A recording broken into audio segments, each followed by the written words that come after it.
Şimdi ısı şöminenin üretmiş olduğu yeni bir şömine sisteminden bahsedeceğiz. Uzaktan kumandalı, fanlı, tüm odaları ısıtan, yarı yarıya yakıt yakan, bütün odaları tek bir şömineden ısıtan, uzaktan kumandalı, tüm odaları kumanda edebilen kumanda panelli bir şömine. Kumanda panelimiz şu şekilde çalışmakta. Önce start butonuna basıyoruz. Kumanda cihazımızı alıyoruz. Örneğin şömine. Basıyoruz. Şömine fanı devreye girdi ve sıcak hava üflemeye başladı. Devamında büyük ebeveyn odası diyoruz. B'ye basıyoruz, o çalışıyor. Devamında üst kattaki bir odayı ısıtıyoruz. Çalıştığını görüyorsunuz. Daha sonra yandaki odayı ısıtıyoruz. Daha sonra bir oda daha var üzerinde. Onu da ısıtıyoruz. En sonunda bir genç odamız var. Onu da çalıştırdığımızda gördüğünüz gibi tüm sistem çalışmakta. Şu anda bütün odalara sıcak hava basmakta.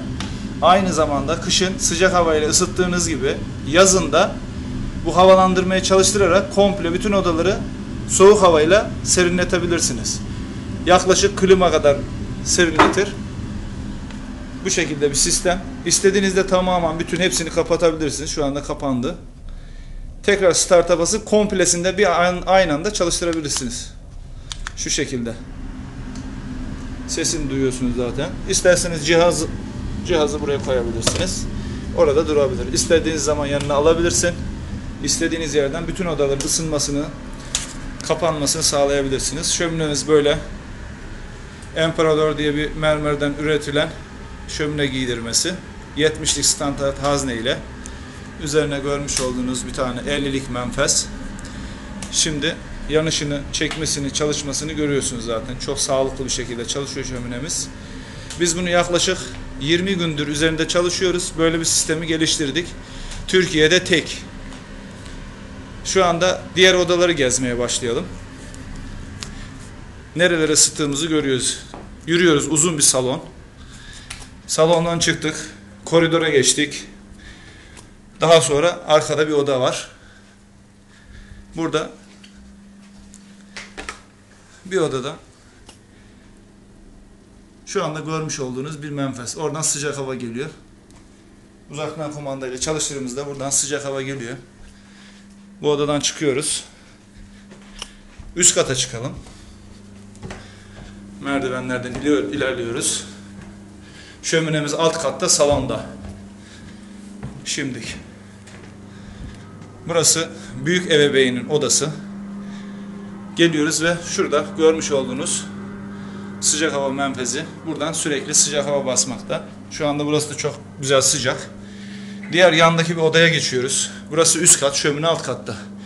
Şöyle dönüyoruz ve tavanda menfezimizi görüyorsunuz. Sıcak hava buradan da geliyor.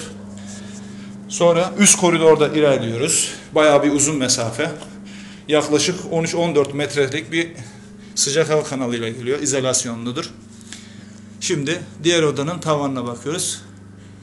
Aynı şekilde orada da bir menfez. Sıcak hava geliyor.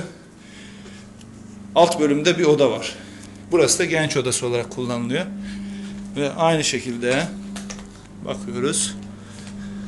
Burada da bir menfez. Buradan da sıcak hava kanalları geliyor. Şimdi bu yaptığımız sistem 5+1 sistemi. Ahtapot sistemi dediğimiz bir şey geliştirdik. Bütün borular ahtapot gibi şöminenin içinde sarılmış halde. Bütün kollar iniyor. Dışarıda kumanda cihazlarıyla motorlar, fanlar yönetiliyor. Buradan da odalara sıcak havalar basılıyor.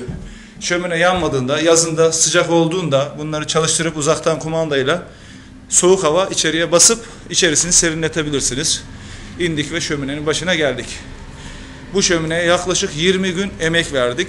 Bu sistemi geliştirdik. Kumanda paneli hazırladık. Kumanda paneline herkese has, odalarına göre, ismine göre isim verebiliyoruz. Bu cihazı biz hazırlıyoruz.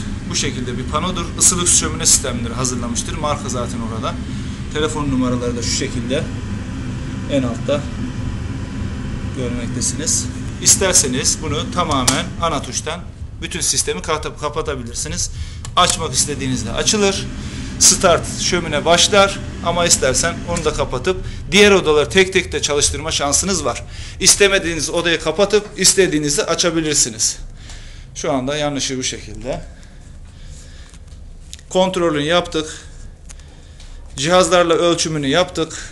Nem oranı %67. Kesinlikle nemi harcamıyor. Klima gibi ya da kat kaloriferi gibi nem harcama olayı, oksijen yakma olayı yok. Doğal bir ateşten, soba gibi düşünün. Odun yanar. Doğal bir ateşten ısı elde edip makinelerle, fanlarla odalara bastık.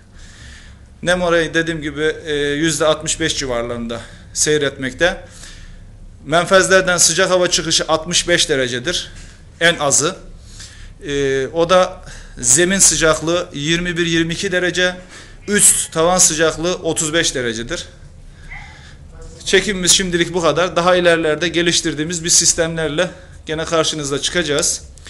Fanlı sistem, kumandalı gene bir barbekü ürettik. Isilux şömine sistemleri. İnternette web sitemizde görebilirsiniz. Isilux şömine sistemleri diye girebilirsiniz. Sadece Isilux olarak da bulabilirsiniz. Bu firma Sinop'tadır. Hep yeniliklere çalışıyoruz. Yeni şeyler ne üretebiliriz onun peşindeyiz. Sürekli bir yenilik icadı peşindeyiz. İnşallah daha iyilerini de başaracağız. Hoşça kalın.